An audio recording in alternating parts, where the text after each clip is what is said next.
Penjelasan daripada mandi yang wajib yang pertama disebutkan di sini ilajul hasyafah fil farj.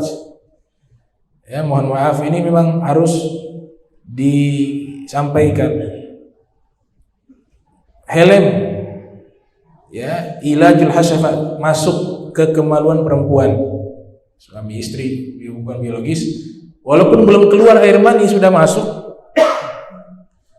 Ya, walaupun tidak seluruhnya, pokoknya bagian zakarnya itu, helmnya itu sudah masuk, maka setelah itu dia tidak jadi misalnya berhubungan, tapi karena sudah masuk ke kemaluan istrinya, maka wajib mandi.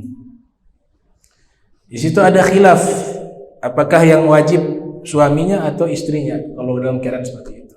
Cuma al-ihtiyat fil ibadah, untuk masalah ibadah kita memilih yang lebih hati-hati. Jadi diambil pendapat kedua-duanya mandi wajib. Ai idkhalul khasyafa ra'su zakar wa tusamma kamrah. Nah, ra'su zakar, bagian ujung helm daripada kemaluan itu dinamakan bahasa Arab kamrah. Kamrah ini tulisannya, kalau kamera juga tulisannya sama, kamrah. Ya, kalau dia gundul itu sama itu. Jadi bahasa Arab ini memang harus hati-hati dilafatkan. Kayak zakar ini juga bisa, kalau dia tidak ada harokat, itu bisa juga dibaca zikir, zikrun, dan zakar tulisannya sama, hurufnya sama, tapi harokatnya saja yang beda. Sehingga ada seorang ulama ahli tafsir namanya Syekh Ali Sobuni, pengarang kitab Sofwatu Tafasir. Dalam satu seminar beliau ceritakan, beliau seminar di Kuwait, negara namanya Kuwait. Sampai di sana beliau mengajar tentang keistimewaan Nabi Muhammad SAW. Ternyata ada orang baru sekolah Universitas Agama Islam, dia menyalahkan ceramah dari Syekh Ali Sobuni. Bahwa Syekh Ali ini ahli tafsir, ahli hadis. Dia mengatakan tadi ceramahnya terlalu berlebihan memuji Nabi Muhammad. Ini tidak masuk di akal. Kalau memuji Rasulullah jangan terlalu berlebihan sampai dikatakan kencingnya Nabi itu suci. Padahal di dalam hadis Sahih Bukhari kata pemuda ini kepada Syekh Ali Sobuni, padahal dalam hadis Sahih Bukhari itu disebutkan Nabi punya kencing itu najis. Maka Syekh Ali Sobuni terkejut. Di kitab mana itu? Di kitab Sahih Bukhari, kata dia. Kau ada bawa kitabnya? Ada di mobil. Ya, ambil kitabnya.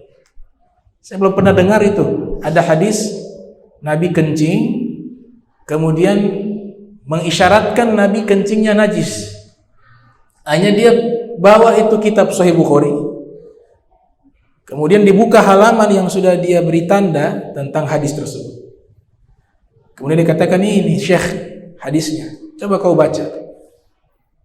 Ternyata isinya itu menceritakan ada seorang anak kecil,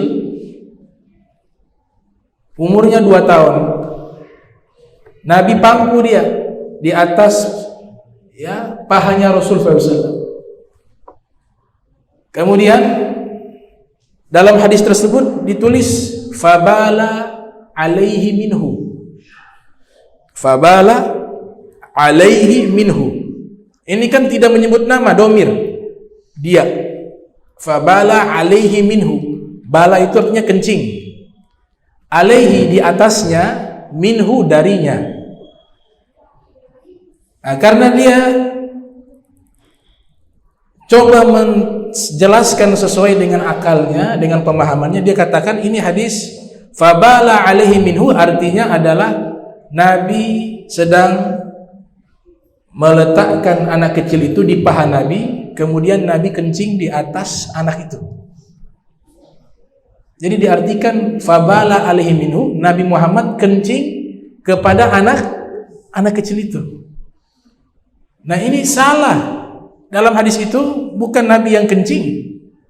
Mana mungkin Rasulullah SAW kencing kepada anak. Ini keluar dari akhlak yang mulia.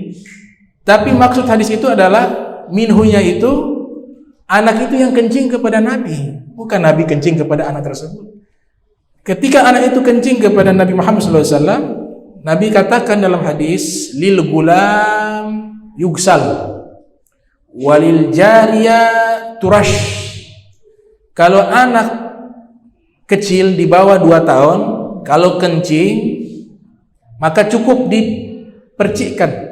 Terbalik ya, lil gulam yurash, lil jariya tugsal. Kalau anak kecil yang kencing yang usia di bawah 2 tahun, maka cara mensucikannya itu adalah dipercikkan. Nah, di sini ulama fikih mengambil istinbat hukum namanya najis mukhaffafah, najis ringan. Itu cukup dipercikkan hilang. Adapun anak perempuan yang di bawah 2 tahun maka harus disiram, dicuci. Karena anak bayi perempuan dengan anak bayi laki-laki ini beda, dia punya status najisnya. Kalau anak bayi laki-laki yang di bawah 2 tahun yang belum makan makanan, dia masih ASI, maka dia najisnya mukhaffafah. Tapi kalau perempuan walaupun di bawah 2 tahun tetap mutawasithah. Nah, itu karena salah memahami hadis Nabi Muhammad SAW. Kemudian ditambah lagi, kata Syekh Ali Sobuni, coba kau baca belum betul itu, terjemahkan belum betul. Bagaimana Nabi kencing itu anak? Yang betul itu anak itu yang kencing kepada Nabi Muhammad SAW. Sekarang buka halaman berikut, dibuka itu halaman. Nah, dites cara baca kitab. Coba kau baca ini, bab ini. Dia baca bab fadli halki zakar. Padahal yang asli itu bab fadli hilaki zikir. Itu kalau diartikan bab fadli hilaki zikir, yang aslinya itu artinya bab kemuliaan perkumpulan zikir. Hilak itu artinya perkumpulan, az-zikri artinya zikir. Tapi karena dia bacanya salah, maka artinya berubah. Bab fadli halki zakar, bab keutamaan memotong kemaluan. Dibacanya begitu. Kemudian disebutkan hadis Nabi an Abi Hurairatin radhiyallahu taala anhu qala. Ya, jadi kalau Said Ahmad Al-Gumari biasa membaca an Abi Hurairatin. Kalau di dalam ilmu nahwu mereka bacanya an Abi Hurairata karena dia mamnu' anis sarfi. Ya, isim yang tidak boleh ditanwin. Namun ulama hadis Said Ahmad Al-Gumari beliau membaca dengan tanwin an Abi Hurairatin, sehingga merujuk kepada kitab judulnya Izalatul Hairah an Sarfi Abi Hurairah yang membahas tentang bolehnya membaca Abi Hurairah dengan tanwin, karena diambil dari tasgirnya Hirratun. Hirratun kucing, Hurairah anak kucing. Jadi nisbat kepada anak kucing. Nah, dia baca hadis an Abi Hurairah radhiyallahu taala anhu qala Rasul sallallahu alaihi wasallam inna lillahi malaikatan yatufuna fil ardi yaltamisuna halka dzakar. Nah, dia baca halka dzakar. Jadi artinya ini jadi lucu. Sesungguhnya Allah taala memiliki malaikat yang keliling di bumi mencari orang yang potong kemaluan. Maka ini Syekh marah. Dia bilang, kenapa itu malaikat tugasnya seperti itu? Ini Allah sudah mempermalukan dirimu karena engkau sudah sombong dengan ilmumu. Datang kemari mau debat dengan saya. Itu perbaiki, baca dulu. Gak ada itu bab seperti itu. Itu bukan halqa zakar, tapi hilaku zikir. Sesungguhnya Allah memiliki malaikat yang berjalan di muka bumi mencari majlis-majlis yang mereka zikir di dalamnya, berkumpul untuk berzikir. Nah, itu contoh satu kata yang jika salah dibaca maka artinya fatal. Itu juga orang Arab sendiri. Orang Arab yang punya bahasa itu bacanya bisa salah. Zikir dibaca zakar. Kalau zikir berzikir, kalau zakar itu kemaluan. Itu. Nah, di sini disebutkan dhabit farji kullu ma yusamma farjan sawa'un kana qubula amdur min adamin aw ghairihi hayyin aw mayyit. Kemudian yang kedua yang mewajibkan mandi adalah khurujul mani, keluarnya air mani. Itu juga wajib mandi. Fal maniyu la yujibul ghusla illa idza baraz. Air mani itu ketika keluar, dia belum keluar dari helm kemaluan untuk laki-laki, dia masih di dalam, di batang kemaluan tapi belum keluar, maka pada waktu itu belum wajib mandi kecuali dia sudah keluar. Itu tentang mani. Kharaja falau baqiya manni fi qasabati dzakar. Seandainya tidak keluar, dia masih berada di batang kemaluan, maka tidak wajib mandi kecuali dia sudah keluar itu air mani. Wa dhabitul mani alladhi yujibul ghusla itsna. Dan pengertian mani yang wajib untuk mandi ada dua. Ayyakuna mani shakhsi bi nafsihi, yaitu air mani miliknya sendiri yang keluar. Fala yajibul ghuslu idza kharaja minhu maniyun. Maka tidak wajib mandi apabila yang keluar air mani lainnya, orang lain. Yang sudah menikah tahu lah. Yang belum menikah. Ini anak-anak di bawah umur banyak. Walhasil begitu. Wajib hukum ini, makanya harus dibaca. Hukumnya wajib. Saya di Jakarta disuruh ngajar ibu-ibu. Saya bilang yang cocok ibu-ibu, yang ngajar ibu-ibu juga, ustazah. Kalau kita laki-laki sama laki-laki. Ini hukumnya fardu ainin. Hukumnya wajib ilmu seperti ini, ilmu fikih. Itu. Karena nanti sangkut pautnya dengan kesempurnaan ibadah kita. Kalau ini sudah berantakan, itu ibadah kita, sholat juga berantakan. Gitu. Jadi air mani sendiri yang wajib mandi. Yang kedua, ayyakuna kharju minhu awwala marrah. Kemudian yang kedua, keluarnya itu yang pertama kali. Yang pertama kali keluar. Ketika dia keluar pertama kali, fala yajib ghusl idza adkhala tsumma. Misalnya dia keluar, berarti kita sudah wajib mandi. Ada sisanya, masih ada waktu itu, kita tahan dia masuk lagi. Habis dia keluar lagi. Nah, itu sudah tidak wajib lagi. Karena sebenarnya dia keluar di yang pertama kali, cuma itu sisa-sisanya. Sisa-sisanya. Itu dikatakan demikian. Adkhalahu, memasukkan air mani kembali, tsumma kharaj, kemudian keluar untuk kedua kali. Itu tidak wajib mandi tapi batal wudu, seandainya dia wudu. Tetap batal wudu, walakin yanqudul wudu, yunkidul wudu'a, dia membatalkan wudu. Nah, cairan yang keluar dari kemaluan ini ada 3. Cairan yang keluar dari kemaluan ini ada 3. Al-farqu baina mani wal madhi wal wadi. Ada namanya mani. Al-mani ma'un abyad yatadaffaq hala khurujihi. Nah, ciri-ciri daripada air mani yaitu warnanya putih. Kalau di dalam kitab Al-Majmu' disebutkan baunya seperti tepung. Hala khurujihi wa yakhruju bi syahwa. Dan ketika keluar dia muncrat. Wa yakhruju bi syahwa, keluar dengan syahwat. Wa yaqubu khurujahu futur, selesai keluar lemas, loyo. Nah, itu ciri-ciri air mani. Nah, air mani di mazhabnya Imam Syafi'i yang kita amalkan, mazhab beliau, itu suci, tidak najis. Suci, tidak najis. Dan air mani ini yang keluar tidak membatalkan wudu. Misalnya kita punya wudu, air mani keluar, wudu kita tidak batal untuk mazhab Syafi'i, tapi diwajibkan mandi. Jadi mazhab Syafi'i air mani suci. Kalau di mazhab yang lain,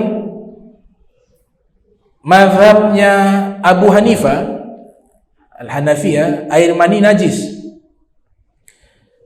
Mazhab Maliki, air mani juga najis. Mazhabnya Imam Ahmad bin Hanbal, air mani suci. Pendapat Imam Ja'far As-Shadiq, air mani najis. Nah, ada 5. Jadi kalau mazhab Syafi'i, air mani suci. Mazhab Hanafi, air maninya najis. Mazhab Maliki, air maninya najis. Mazhab Hambali, air maninya suci. Dan pendapat Imam Ja'far As-Shadiq, air mani najis. Itu air mani. Tapi sepakat mayoritas kalau keluar air mani mandi wajib. Itu kesepakatan.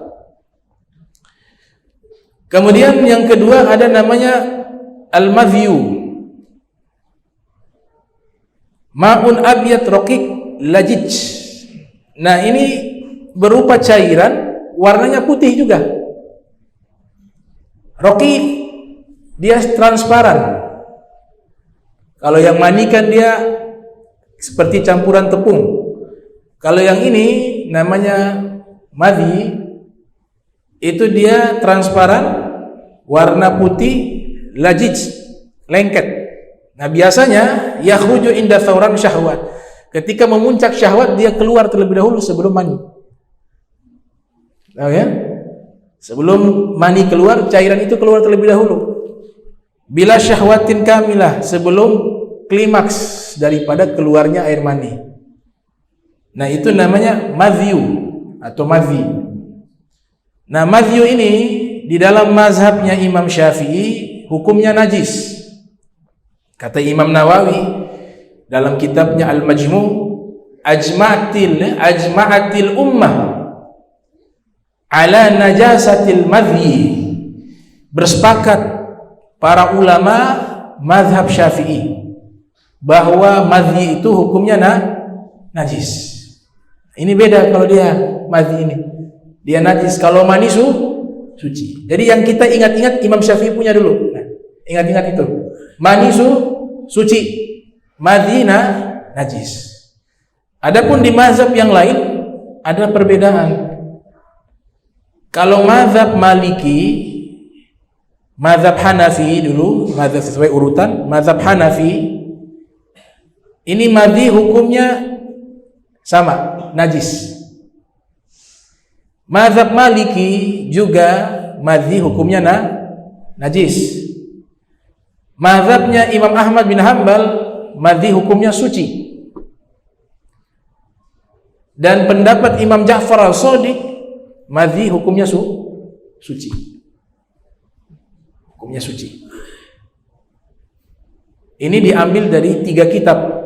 Kitab pertama Al-Fiqhu ala Madhahibil Arba', Fiqih 4 mazhab, karya Syekh Abdurrahman Al-Jazari. Juga pendapat atau penjelasan tersebut juga ada di kitab Bidayatul Mujtahid, karyanya Ibnu Rushdi, dan juga ada kitab Fiqih 5 mazhab. Nah, di situ juga ada, ditambah Ja'fariyah sama Zaidiyah di Subulus Salam, ditambah jadi 6. Nah, itu madhi. Kemudian yang ketiga, wadi atau wadi. Ma'un abyad thakhin kadir. Dia cairan warna putih, thakhin. Dia kental. Kadir, keruh warnanya. Yakhruju ba'dal baul. Biasanya orang kencing keluar setelah kencing. Dia punya penyakit. Ada penyakit, habis kencing ada keluar cairan yang bukan kencing. Itu namanya wadi. Atau inda hamli syai'in thakil. Dia memikul benda yang sangat berat sampai akhirnya keluar itu cairan dari kemaluannya. Nah, itu namanya wadi kalau bahasanya, wadi.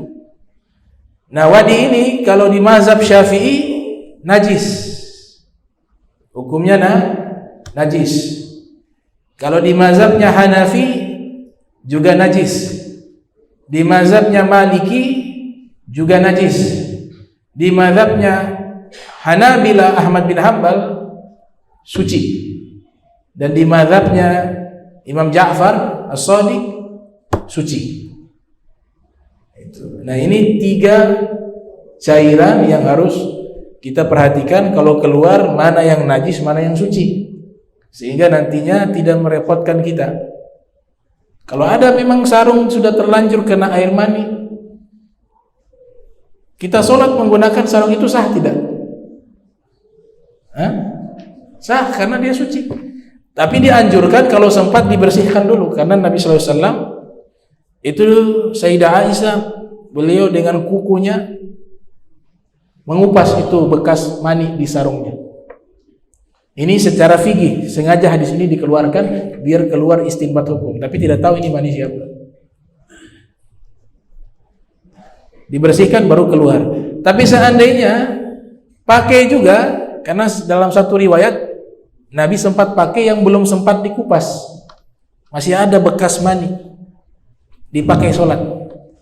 Tujuan Nabi SAW melakukan itu bukan main-main, tidak, untuk menjadikan ilmu bagi umatnya bahwa mani itu suci. Tapi kalau yang 2 tadi, najis. Ditambah lagi cairan keempat yang disepakati tidak ada khilaf, itu air kencing, itu najis. Jadi ada 4 cairan itu, 3 najis, 1 suci untuk mazhab Syafi'i ya. 3 najis, 1 suci. Yang suci adalah air mani, yang najis tadi adalah madhi, wadi sama air kencing itu ya. Wallahu a'lam bishawab.